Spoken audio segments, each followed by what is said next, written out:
काकभूषुंडी जी कहते हैं, हे पक्षीराज गणु, अब मैं आपसे अपना निजी अनुभव कहता हूँ। वह यह है कि भगवान के भजन के बिना क्लेश दूर नहीं होते। हे पक्षीराज सुनिए, श्री रामचंद्र जी की कृपा बिना श्री राम जी की प्रभुता के नहीं जानी जाती।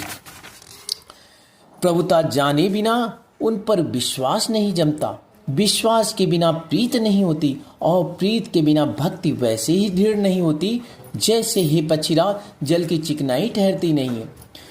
गुरु के बिना कहीं ज्ञान हो सकता है क्या, अथवा वैराग के बिना कहीं ज्ञान हो सकता है क्या। इसी तरह वेद और पुराण कहते हैं कि श्री हरि की भक्ति के बिना क्या सुख मिल सकता है क्या।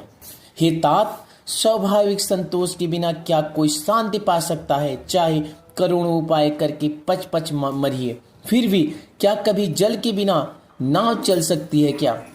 संतोष के बिना काम का नाश नहीं होता, और कामनाओं के रहते स्वप्न में भी सुख नहीं हो सकता।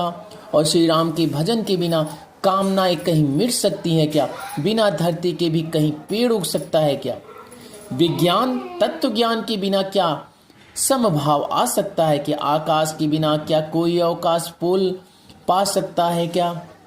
श्रद्धा के बिना धर्म का आचरण नहीं होता, क्या पृथ्वी तत्व के बिना कोई गंध पा सकता है क्या।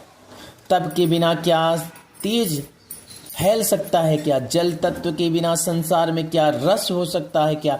पंडित जनों की सेवा बिना क्या शील सदाचार प्राप्त हो सकता है क्या। हे गोसाई, जैसे बिना तेज अग्नि तत्व के रूप नहीं मिलता, निज सुख आत्मानंद के बिना क्या मन स्थिर हो सकता है क्या। वायु तत्व के बिना क्या स्पर्श हो सकता है क्या। विश्वास के बिना कोई भी सिद्ध हो सकती है क्या। इसी प्रकार श्री हरि के भजन के बिना जन्म मृत्यु के भय का नाश नहीं होता, बिना विश्वास के भक्ति नहीं होती, और भक्ति के बिना श्री राम जी पिघलते नहीं, और श्री राम जी की कृपा के बिना जीव स्वप्न में भी शांत नहीं हो सकता।